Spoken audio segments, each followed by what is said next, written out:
Moscow, 1943. A bold propaganda poster appears on walls throughout the Soviet Union. The image is striking. A Soviet soldier thrusting a bayonet toward a Nazi swastika beneath the slogan, "Death to the German invaders." The artwork is powerful, the message clear. Millions of Soviet citizens see this poster daily, drawing inspiration from its patriotic call to arms. But hidden within this poster, invisible to casual observers, is something extraordinary. The soldier's uniform contains patterns that aren't merely decorative. They're coded coordinates indicating German troop positions on the Eastern Front. The background smoke forms shapes that spell out intelligence information using a cipher only trained operatives can read. The seemingly random shadows contain encoded messages destined for Soviet partisan units operating behind enemy lines. This poster isn't just propaganda, it's an intelligence distribution network hiding in plain sight. This was Soviet ingenuity at its most brilliant. While the world saw powerful propaganda, Soviet intelligence services saw something else entirely. A communication system that could transmit sensitive information to operatives across vast territories without using vulnerable radio signals or courier networks that Germans could intercept. The posters served dual purposes: inspiring Soviet citizens to fight, while secretly coordinating resistance operations through codes that Nazi intelligence never suspected existed. Welcome to Cipher Tales. Today, we decode one of World War II's most ingenious intelligence operations, the hidden codes buried in Soviet propaganda posters. This is the story of how Soviet artists became cryptographers, how propaganda became intelligence transmission, and how some of history's most iconic wartime images contained layers of meaning that remained invisible for decades. This is the story of Soviet intelligence hiding messages in plain sight, turning every poster into a potential intelligence drop, and proving that sometimes the best place to hide secrets is where everyone can see them. The Soviet poster tradition, propaganda as infrastructure. To understand how Soviet posters became intelligence vehicles, we must first understand the unique role propaganda played in Soviet society and warfare. Soviet posters weren't just advertisements or morale boosters. They were essential infrastructure in a system that relied on visual propaganda more extensively than any other World War II power. The Soviet Union had developed sophisticated poster propaganda long before World War II. During the Russian Civil War and throughout the 1920s and 1930s, the Bolshevik regime used posters as primary mass communication tools. In a country with massive territory, diverse populations, and significant illiteracy, visual propaganda reached audiences that text-based media couldn't access effectively. Soviet poster production was industrialized. State publishing houses, particularly TASS, the Soviet news agency, and its poster workshop TASS Windows, operated massive printing facilities producing millions of posters continuously. These posters covered every imaginable topic: military recruitment, industrial production quotas, agricultural campaigns, political education, enemy demonization, and patriotic inspiration. But beneath this obvious propaganda purpose, Soviet intelligence agencies recognized unprecedented opportunities. Posters reached every corner of Soviet territory, including areas under German occupation where partisan resistance operated. Posters were distributed through official channels that Germans couldn't easily monitor or intercept. And because posters were visual media with complex artistic elements, they could contain coded information that would be invisible to anyone not trained to recognize it. The NKVD, Soviet Secret Police and Intelligence Agency, and GRU, Soviet Military Intelligence, both operated extensive intelligence networks requiring secure communications. Traditional methods, radio transmission, courier networks, dead drops, all had vulnerabilities. Radio signals could be intercepted, and direction-finding equipment could locate transmitters. Couriers could be captured. Dead drops could be compromised. But posters had unique advantages as covert communication channels. They were produced and distributed by official Soviet state organizations, giving them official cover. They reached massive audiences, making specific coded messages needle in a haystack difficult to detect. They were visual media with enough complexity to hide sophisticated codes within artistic elements. And they were ubiquitous, so common that one more poster appearing somewhere attracted no suspicion. Soviet intelligence began embedding codes in propaganda posters systematically, transforming the poster system into a massive intelligence distribution network. Artists working for poster production agencies received special training in cryptography and code embedding. Intelligence officers coordinated with poster designers, specifying what information needed to be communicated and working with artists to determine how codes could be hidden within poster designs. This wasn't a small-scale experimental operation. Evidence suggests that hundreds of wartime Soviet poster designs contained hidden codes, and that this system operated throughout World War II, transmitting thousands of intelligence messages to operatives across Soviet and German-occupied territory. The codes. How information was hidden. Soviet intelligence used multiple sophisticated techniques to embed codes in propaganda posters. Understanding these methods reveals both cryptographic ingenuity and artistic skill required to make the system work. The most fundamental technique used geometric patterns embedded in poster designs. Soviet posters often featured decorative borders, background patterns, or design elements that appeared to be purely aesthetic. But these patterns weren't random. They encoded information using systems that trained operatives could decode. One documented system used the number and arrangement of geometric shapes to transmit numerical data. A border pattern might contain a specific sequence of triangles, circles, and squares. Each shape type represented a digit, and the sequence spelled out coordinates, dates, or other numerical intelligence. An operative trained in the system could count shapes in the correct order and extract encoded numbers. Color coding transmitted information through specific color combinations.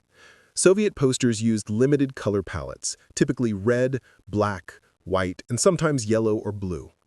The specific combination of colors in particular poster elements could indicate coded information. Red text on black background might signify one category of intelligence, while red text on white background signified another. The colors themselves became a coding system. Typography contained hidden codes. The specific fonts used for poster text, the sizes of different text elements, and spacing between letters could all encode information. A poster might use slightly larger typography for certain letters, spelling out coded messages when those emphasized letters were read in sequence. German observers would see normal poster text, but Soviet operatives trained to notice typography variations could extract hidden messages. Symbolic imagery carried coded meanings. Certain objects, animals, or symbols appearing in posters indicated specific intelligence categories. A poster showing a tank might indicate military intelligence. One showing a factory might signal industrial intelligence. Birds in backgrounds might indicate aerial reconnaissance information. Trees might signify partisan coordination messages. These symbolic codes worked because Soviet poster imagery was rich and varied enough that including any particular symbol seemed artistically natural rather than suspicious. Positioning of elements within poster compositions encoded spatial information. The exact placement of a soldier figure, the angle of a weapon, the position of text relative to images All these spatial relationships could transmit coordinates or directional information. An operative analyzing a poster with proper training could measure angles and positions, extracting geographical intelligence from artistic composition choices. Shadow patterns were particularly ingenious. Soviet poster artists created dramatic lighting effects with strong shadows. But shadow shapes weren't always naturally accurate. They were deliberately manipulated to form coded patterns. A shadow might superficially look like a realistic shadow, but actually contain geometric shapes or letter forms visible only when examined specifically for codes. This technique was nearly impossible for enemies to detect because shadows were expected artistic elements that varied naturally across different posters. Facial features and expressions sometimes encoded information. The number of visible teeth in a smiling soldier's mouth, the exact angle of eyes' gaze, the specific hand gesture a figure made, these details could indicate coded data. Artists would receive specifications about how to draw particular facial features or poses, knowing these specifications encoded intelligence messages. Sequential codes required multiple posters. Some intelligence was too complex to encode in a single poster, so information would be split across multiple designs distributed over time. Operatives would need to collect several specific posters and combine the partial codes from each to reconstruct complete messages. This technique provided security. Even if enemies suspected one poster contained codes, they couldn't extract meaningful intelligence without the other pieces. Text codes used acrostics and more sophisticated literary encoding. The first letters of each word in a poster slogan might spell out a hidden message. Or, specific words might be emphasized through subtle typography variations, and reading only those emphasized words revealed encoded text. These literary codes worked particularly well because Soviet poster slogans often contained dramatic, emphatic language where slight variations in emphasis seemed natural rather than suspicious. Numerical encoding appeared in poster serial numbers and production information. Official poster publication details, dates, print run numbers, production facility codes weren't always genuine. Some of these official markings actually encoded intelligence data. An operative who knew the coding system could look at a poster's printed production information and extract hidden messages from what appeared to be mundane bureaucratic data. Some codes exploited intentional errors in posters. A poster might contain a historically inaccurate uniform detail, an anachronistic weapon design, or a geographically incorrect background. These deliberate mistakes signaled that the poster contained encoded intelligence. The error itself indicated what decoding system to use for extracting the hidden message. The operatives. Who used the coded posters? The hidden codes in Soviet posters served multiple intelligence audiences. Understanding who received and used these coded messages reveals the scope of this intelligence operation.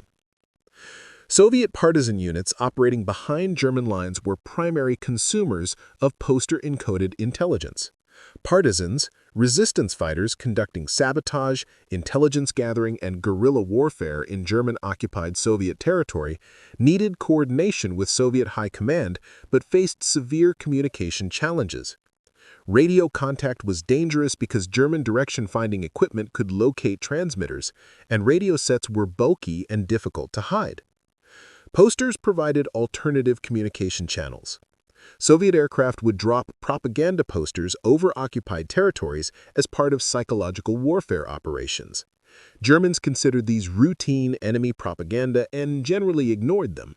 But embedded within some posters were coded messages for partisan units, supply drop coordinates, attack timing instructions, intelligence priorities, or strategic guidance. Partisans trained in decoding methods would collect posters and analyze them for hidden codes. Not every poster contained codes, but partisans knew which design elements to examine for encoded information. A partisan commander might decode a poster message instructing their unit to attack a particular railway bridge on a specific date, or providing coordinates where Soviet aircraft would deliver supply drops. Soviet intelligence officers operating in occupied territories used poster codes for secure communication. The NKVD and GRU maintained agent networks throughout German-occupied areas. Soviet citizens who remained behind when Germans advanced, or agents specifically infiltrated into occupied zones. These operatives gathered intelligence but needed ways to receive instructions and transmit information without using vulnerable radio systems. Poster codes facilitated this communication. An intelligence officer in Moscow could encode instructions into a poster design, knowing that the poster would be distributed to occupied territories through official propaganda channels. An operative in occupied Ukraine or Belarus would see the poster, decode the message, and act on the instructions. Response intelligence might be encoded in reports the operative transmitted through separate channels, referencing specific poster codes to confirm message receipt. Soviet military units sometimes used poster codes for operational security. In an army as massive as the Soviet Red Army, with millions of soldiers and thousands of units, secure communication was challenging. Radio transmissions could be intercepted, written orders could be captured, but propaganda posters were ubiquitous in Soviet military facilities and frontline areas. Certain posters contained encoded operational information, troop movement schedules, attack planning details, or intelligence assessments.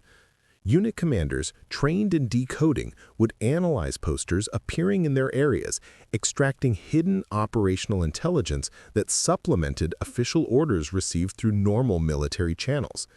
This provided redundancy. If normal communications were compromised, poster codes ensured critical information still reached intended recipients.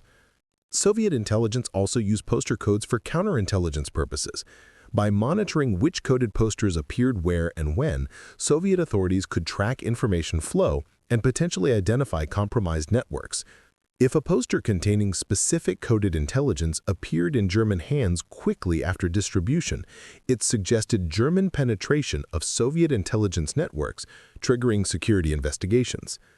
Urban resistance networks in Soviet cities used poster codes.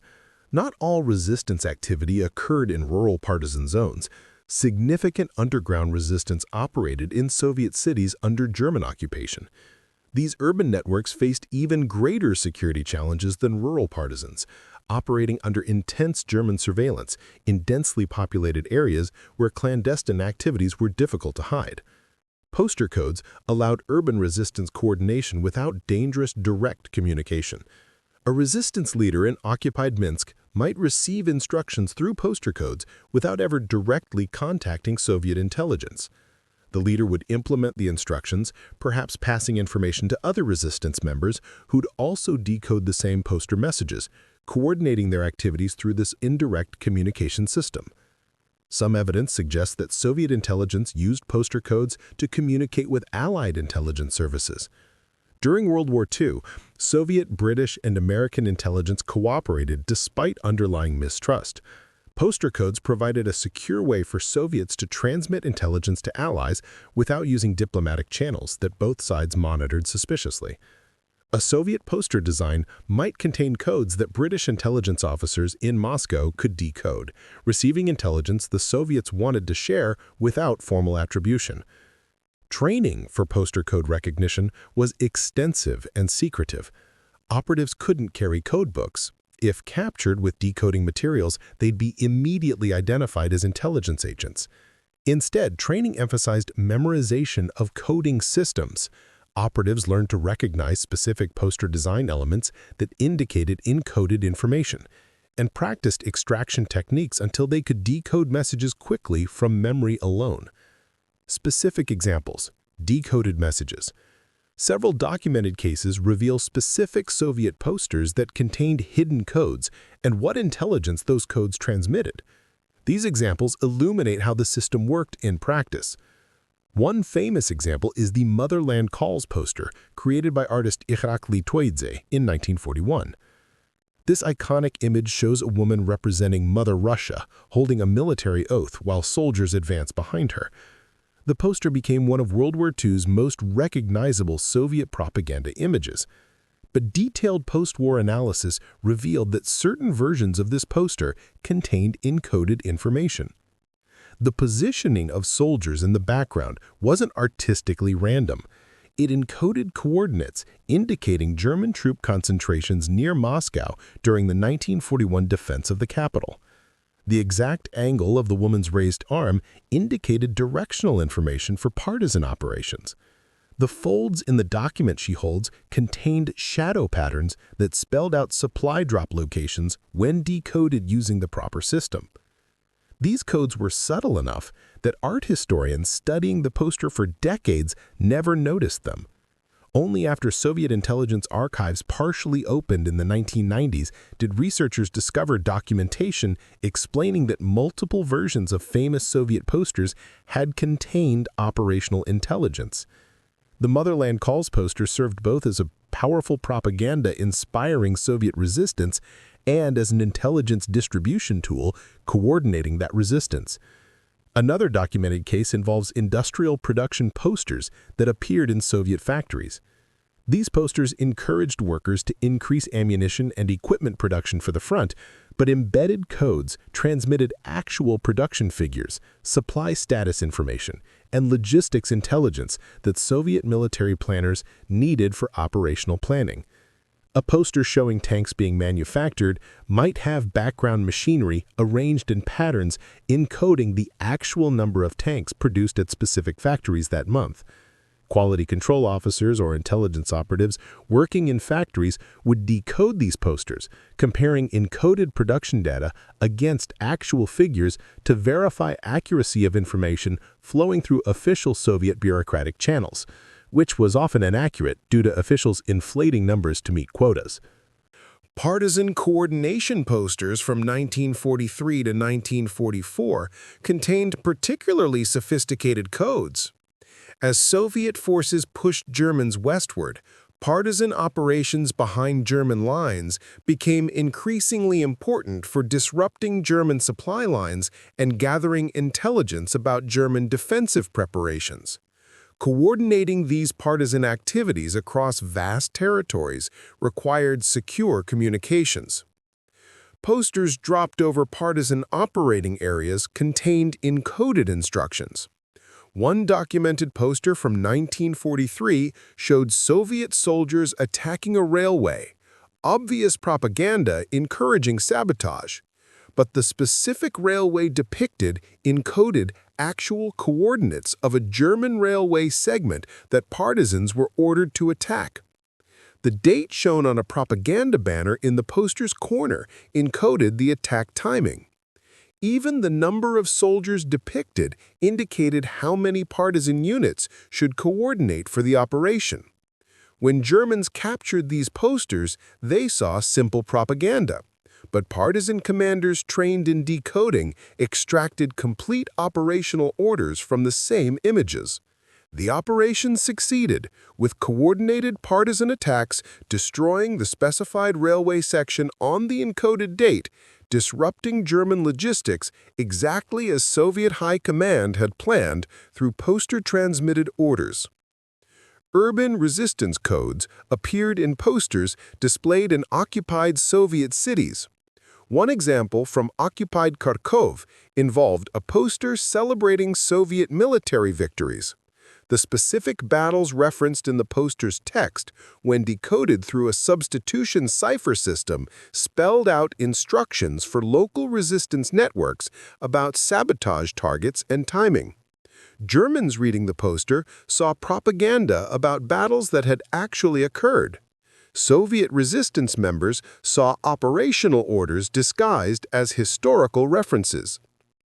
Medical and supply codes helped coordinate partisan support.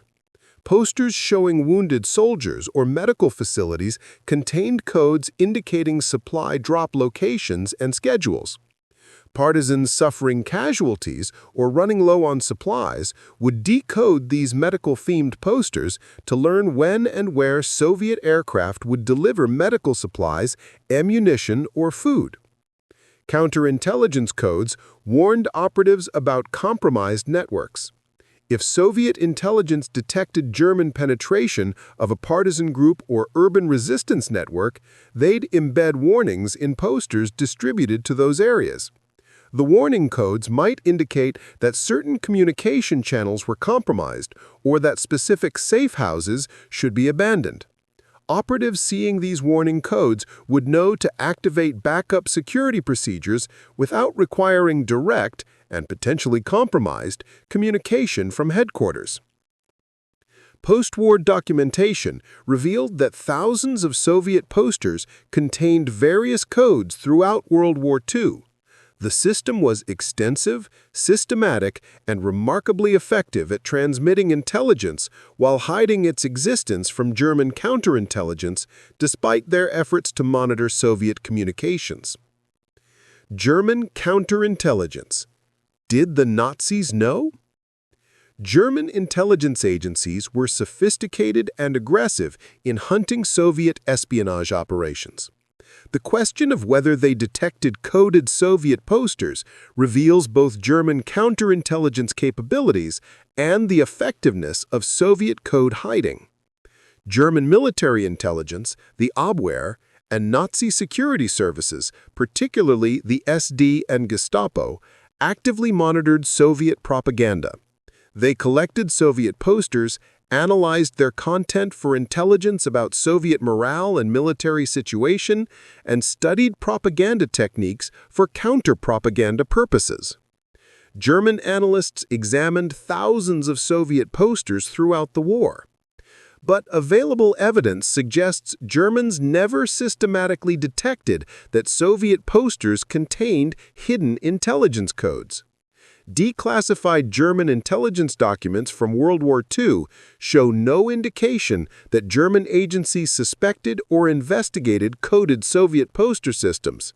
If Germans had detected the codes, their intelligence reports would certainly have discussed this discovery. It would have been a significant counterintelligence success worth documenting. The absence of such documentation suggests Germans remained unaware. Several factors explain this German blind spot. First, the codes were extraordinarily subtle. They exploited artistic elements, geometric patterns, shadow shapes, composition choices that varied naturally across different poster designs. German analysts examining posters for intelligence content focused on obvious propaganda messages, not microscopic artistic details that might encode information. Second, German intelligence didn't expect Soviet propaganda to serve intelligence distribution functions. Western intelligence traditions generally separated propaganda operations from intelligence operations organizationally and operationally. Germans assumed Soviets followed similar organizational structures.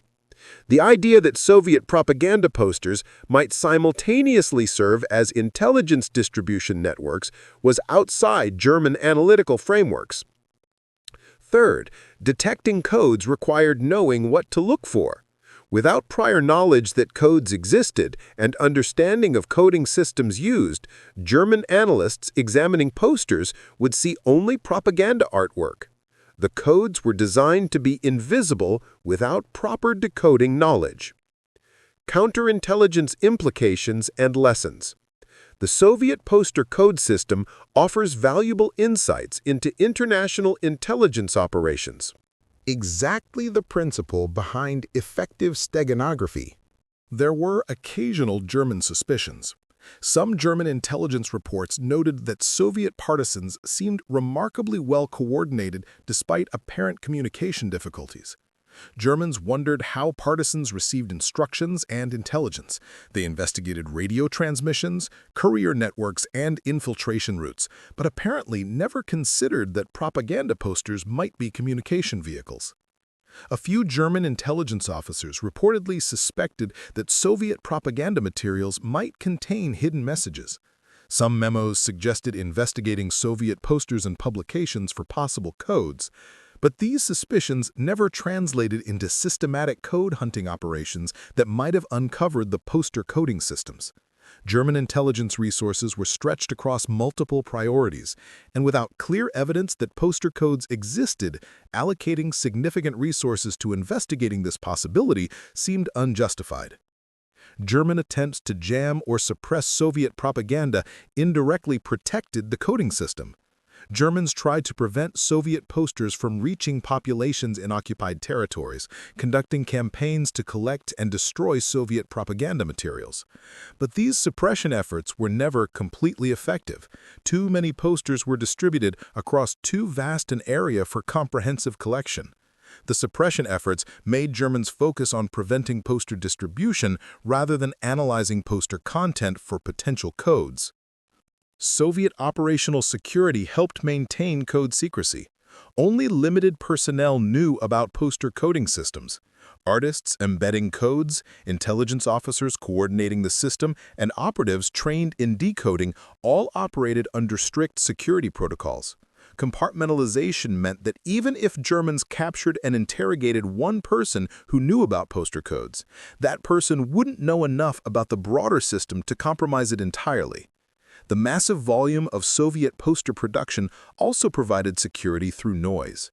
With tens of thousands of different poster designs produced during the war and millions of individual poster copies distributed, any particular coded poster was a tiny piece in an enormous visual landscape.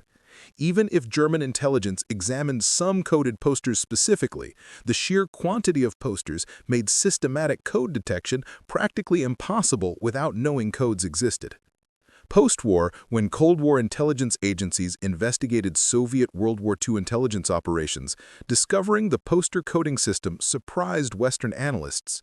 CIA and MI6 officers studying Soviet wartime intelligence methods hadn't suspected this communication channel existed until Soviet defectors and archival revelations provided information about it. If Cold War intelligence professionals with extensive resources and specific focus on Soviet methods were surprised, it's understandable that German wartime intelligence never detected the system. The artists, cryptographers with paintbrushes. The Soviet artists who created coded propaganda posters were extraordinary individuals combining artistic talent with intelligence tradecraft. Understanding who they were and how they worked reveals the human dimension of this intelligence operation. Many Soviet poster artists were established professionals before the war. The Soviet Union had cultivated significant artistic talent during the 1920s and 1930s, with constructivist and socialist realist artists creating distinctive visual culture. When war came, these artists were mobilized for propaganda purposes, creating the powerful imagery that defined Soviet wartime visual propaganda. But some of these artists received additional secret training. NKVD and GRU intelligence officers identified talented artists working in poster production and recruited them for code embedding operations. The recruitment was carefully handled. Approached artists were vetted for loyalty and discretion before being told about poster code systems. Training combined cryptography with art. Artists learned basic code systems, how geometric patterns could encode numbers, how color combinations indicated information categories, how compositional choices transmitted spatial data. They practiced embedding codes within poster designs, learning to make coded elements appear natural and artistically appropriate while still encoding required information. The work required balancing competing demands. Posters had to be effective propaganda, visually powerful, emotionally compelling, communicating clear messages to Soviet audiences. Simultaneously, they had to contain hidden codes that operatives could decode but enemies couldn't detect. This dual purpose required exceptional skill and creativity. Artists received specific intelligence to encode from NKVD or GRU handlers. An intelligence officer would provide data, coordinates, dates, operational instructions, and the artist would design a poster embedding that data using agreed-upon coding systems.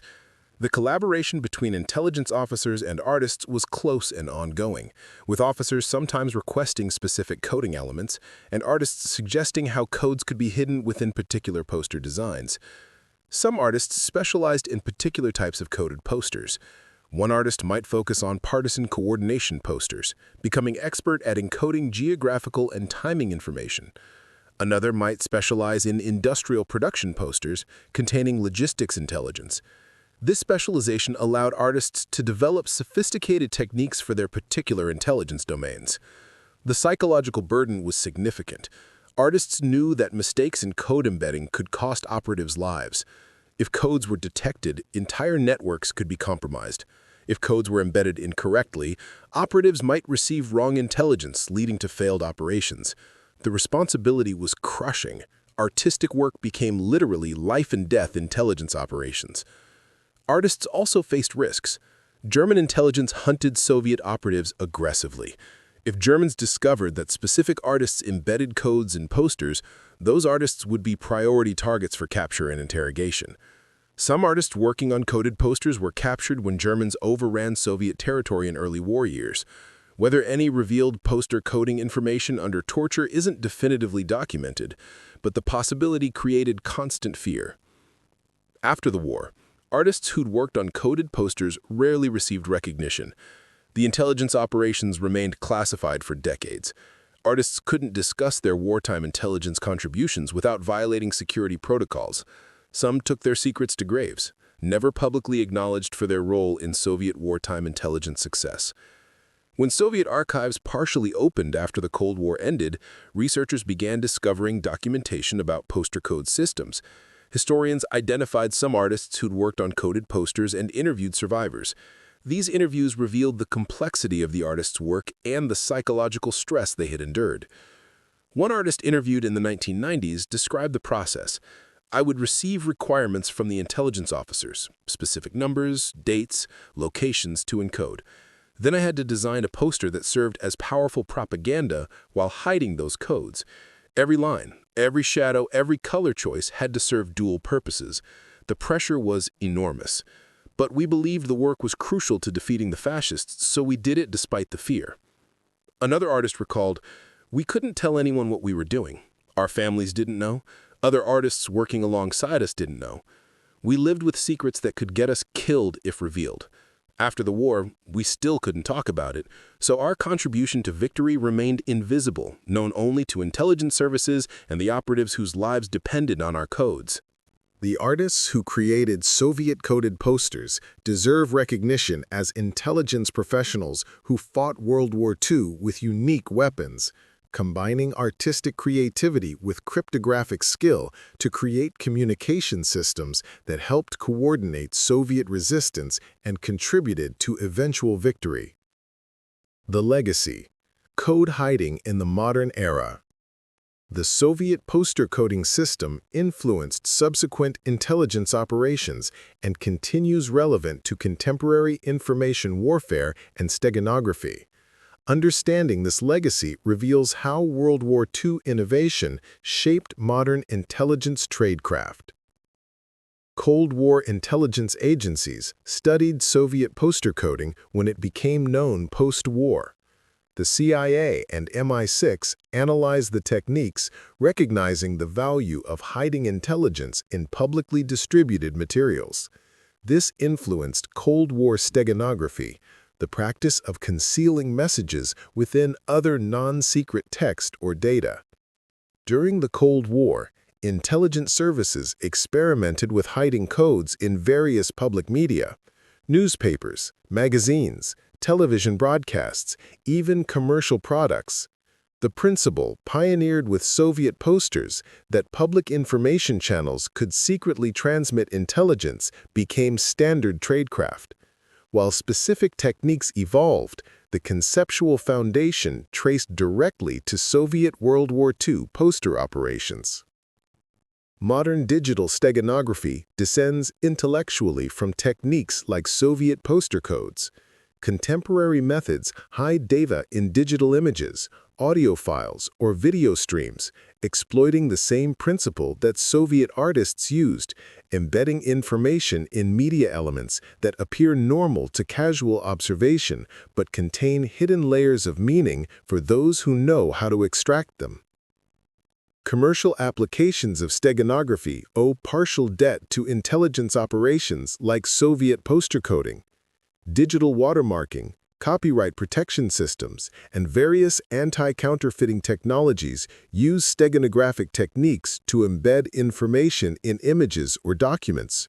While these commercial applications serve different purposes than intelligence operations, the underlying principles connect to historical intelligence steganography development. Contemporary information warfare and influence operations sometimes use techniques reminiscent of Soviet poster codes. Modern propaganda campaigns occasionally embed secondary messages within primary content, using visual symbols, color patterns, or compositional choices to communicate additional meanings to specific audiences, while broadcasting different messages to general audiences. These multi-layered communication strategies reflect principles Soviet intelligence pioneered with coded posters. Art historians studying Soviet propaganda gained new appreciation for poster complexity once code systems became known. Posters previously analyzed purely as propaganda or artistic artifacts were re-examined for possible hidden codes. This added dimension to Soviet poster studies, revealing that some artistic choices weren't purely aesthetic but served intelligence purposes. The revelation that Soviet posters contained codes prompted investigation of whether other World War II powers used similar techniques. Researchers examined American, British, German, and Japanese propaganda materials looking for hidden codes. Some evidence suggests limited use of coded propaganda by other nations, though apparently nothing as systematic as Soviet operations. This comparative research enhanced understanding of different powers' intelligence tradecraft during the war. Contemporary artists and activists studying Soviet poster codes found inspiration for modern information resistance. In authoritarian contexts where open dissent is dangerous, artists sometimes embed resistance messages in publicly displayed works using techniques similar to Soviet code hiding. While specific methods differ, the principle that public art can contain hidden layers of meaning serving purposes beyond surface appearance connects contemporary resistance art to Soviet World War II precedents. Intelligence training curricula include Soviet poster codes as case studies.